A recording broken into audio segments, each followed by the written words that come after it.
Hey everybody, it's Joey. I am here in an F-250 with the Selzy service body on the back. I wanted to try something that I've seen pretty much every year out here. It's Arizona, it's always hot, and for some reason people leave their kids and dogs in the back seat and it gets super hot, and I wanted to see exactly how hot it gets. Right now the truck says it's 113 degrees, and I'm just gonna turn it off and see how hot it gets, so let's check it out. So like I said, out here, this is a super cliche thing to do, but I've never tried it, and I'd like to. Let me see how hot it gets inside the car with the windows up, doors closed, and AC off. To help pass the time, I went ahead and Googled things that you should ask your car salesman when you purchase a vehicle from a dealership, used, new, whatever. There's a couple different articles here that there are questions that I printed out, comments, other stuff that I'm going to either try to answer or give you my reaction to for this entire list. There's about 7 pages. I don't know if I'm going to last that long without the AC on, which is on right now. But without further ado, let's go ahead and get started. Keys are out. Vehicle's off. 113 degrees outside. Let's see what happens. So this one, the first section here was questions to ask about a used vehicle from a used car lot. Number one, is the vehicle a four-wheel drive? If so, does it work properly? Pretty simple.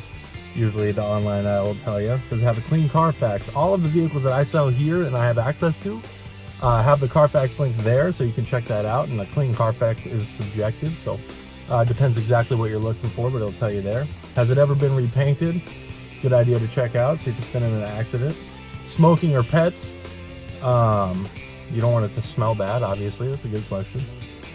These are all, so 1 through 21 or 20 seems like regular questions you should ask about the quality of the vehicle, whether it's a dealership or personal. Ooh, it's hot. Whether it's from a dealership or from just a regular person buying cash. And then finally, are there any dealer dock fees or other specific fees that I should know about before I begin my negotiation? Usually that will be on the first pencil, as it's called, or when they bring out the numbers for you specifically. It should be all broken down. If it's not, then I don't know if you're dealing with the right place. I know personally I like to just be upfront, give all the numbers at the beginning. That way there's no confusion later on down the road as far as what a dock fee is and taxes, title, registration, all that kind of stuff. We kind of go over that right at the beginning. Now, the second section of questions. Number one, how much money do I have to put down when buying a car?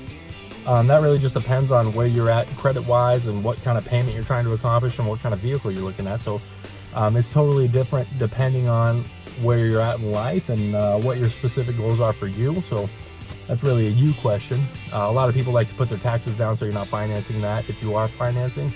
But that's all up to you. How much is my car worth for trading it in? You can do a lot of things to figure this out. There's Kelley Blue Book, there's NADA, there's Edmunds, there's the internet exists. So check that out. Ask the dealer. You can tell if they're within the range or if they're full of it. It's pretty easy to find out either way. What's the interest rate? So that's again going to depend on you and your credit. I wouldn't suggest asking that first, because then you're going to have to do a credit application to find out specifically. They can tell you what the going rates are right now, but that's I would hate to tell you a super low interest rate and then you not qualify for that, and that's not quite as fun to do as opposed to telling you an average interest rate and being able to get you better than that and making you happy at the end of the day. Can I have the car today? The answer is yes. I love selling cars, and the best way to do that is to sell the car today. So please take it home. Buy it today. Do you have this vehicle in this picture that I found on your website? So this comes from some deceptive tactics that some places do, where they'll just put a random picture up of a car that's equipped similarly to make you come in and check it out. I'm sweating. It's very hot, but it's going to be okay. We're going to make it through this. What am I thinking right now? But anyways, it's good to ask if we have that specific car. And what I would do if I was a shopper and didn't know anything about the car business is that I would ask them to email me or text me a picture of that car as it sits right now on the lot, so that you don't come in for no reason. What's the lowest payment you can offer? Again, depends on you, what kind of term you want, how much down payment. Can I take it for a ride? Of course. You should always test drive before you buy. It's a very easy thing to do, and pretty much no one should have an objection with that. And if they do, you probably don't want that car. What's covered by the warranty? Great question. Depends on the warranty again. If it's a factory warranty, usually there's some sort of bumper to bumper for 3 years, 36, 4 years, 48. Depending on the manufacturer, that's what it depends on what the factory warranty is. And then your 5 year, 60 or 100 usually. Again, it depends on the manufacturer. Do I have to get a service where I buy it? You do not. We appreciate you coming back and giving us more business and trusting us with the car you trusted us to buy it from, but you don't have to do that. And then what's the total price? Again, if you're dealing with somebody that's not going to break that down all the way to the out the door, then you should probably not go there. In my opinion, I wouldn't. You should always know what the out the door figure is when negotiating. Next section of questions. This seems like more used car stuff. If the car is certified, can I see a mechanic's pre-certification inspection? Just ask for the inspection on any used car. You should be able to get that, especially from a dealership. Obviously, a private owner probably won't have that. Who was the vehicle purchased from? I don't know that I'm allowed to tell you exactly who trades in what or whatnot, but I'll do everything I can to get you all that information. And who certified a used car? That's the manufacturer. How long can I test drive for? Usually, I mean, you can test drive as long as you like. Obviously, it's not going to be you can't have it for a week, but we can go on a long drive. That's cool. Carfax is always provided by the dealership. At least here, I don't know what dealership you're dealing with that wouldn't provide that, but if they don't, then that might be a little bit of a red flag. Cash price for the used car. Cash, finance, it's all the same money to the dealership at the end of the day. It used to be a little bit different than that, but either way, usually it's about the same deal. And sometimes you actually get an even better deal on the financing end because the bank will pay the dealership. What service does the dealership perform? That's again an inspection question. If you're at a dealership, usually they'll do a pre-delivery inspection. And do you take trade-ins? Everywhere that I know of that's a dealership takes trade-ins. We take cars, boats, RVs, land. We take everything in on trade. So that's always a good question, and find out specifically what you're allowed to trade in, because sometimes it's not just cars. That's good to know as well. So here we go. Where is the purchase agreement? Okay, you should know where that is when you're buying a car, because that's where you're agreeing to purchase. That makes sense. What will the long-term maintenance costs look like, and what's the warranty coverage? Always great to know before you buy a car, especially on the new side. A lot of places will cover a few maintenance visits, as well as, like I said, with Ford, it's a 3 year 36 bumper to bumper from the factory. And that's on the warranty side. So good stuff to know. And whew, 113 is no joke. If you're not in Arizona and you've never done this, you should definitely try it out sometime. I'm sweating, boy. The good news is I can open this door whenever I want, so I'm totally safe. Don't you worry. I'm not going to pass out. Is that the best you can do? So that's negotiating. You should always negotiate a little bit, of course. Everybody's conditioned to do that when you're buying a car. It's no problem at all. We expect you actually to negotiate, and it's part of the job. It's part of the deal. Everybody says it's a headache, and it is. It can be a headache, the negotiation part, but at the end of the day, we're all just looking for a fair deal. And if we can reach one of those, then everybody goes home happy. Where did the vehicle come from? So like auction, talking about a trade-in, if there's ever an accident, just looking for vehicle history. Most of that will be on the Carfax as well. What about rates? We went over that. Interest rate, that's going to depend on you a lot. And that should be, like I said, just deal with the out-the-door figure until you get to that point, and then you can move on to interest rates and banks. And if I were purchasing a car, like I said, I would go get pre-approved and see if the dealer can beat it. If not, go with your pre-approval. Here we go. This one was fun. Things not to say to a car salesman. I really love this car. That's because we're all vultures and we're gonna get you if you really love this car. Here's a secret though. Nobody likes to be at a dealership, so if you came into a dealership looking at a car, we know that you probably like it. And If you go see a salesman that's, you know, a human being like we all are, then you can go ahead and let them know that you like the car because you're down here looking at it and test driving it. We do know that. I don't know that much about cars. Here's a secret. Neither did I until I got into the business, and I still don't know that much compared to most people. The good news is, again, the internet exists, so check it out. Research your car. My trade-in is outside. This is an old school negotiating thing that customers kind of latched on to, where you don't want to tell the dealership that you have a trade, because that's where they get you. And some places that might be true. That's fine. But, you know, it just makes everybody's day longer and makes it take longer. Your car's going to be what your car's worth. And sometimes there are even rebates for trading in the car, so it's impossible for us to get you that extra discount unless we know you're trading in something. I don't want to get taken to the cleaners. Good, me neither. Nobody wants to get ripped off. That makes sense. My credit isn't that good. A lot of people's credit isn't that good. Doesn't mean you can't buy a car. It just depends on exactly what you're trying to accomplish. You shouldn't probably be looking at, you know, an $80,000 Tahoe or Expedition with $0 down for $400 a month, because that's never going to happen. But if you're reasonable and you're trying to rebuild your credit, that's okay. I'm paying cash. It's actually, I would love it if you told me that, because it's nice to know at the beginning. That way I don't get you the wrong discounts or have to, you know, readjust what I'm telling you. I can just tell you what the cash price is, easy peasy. I need to buy a car today. Well, if you need to, you should probably tell me.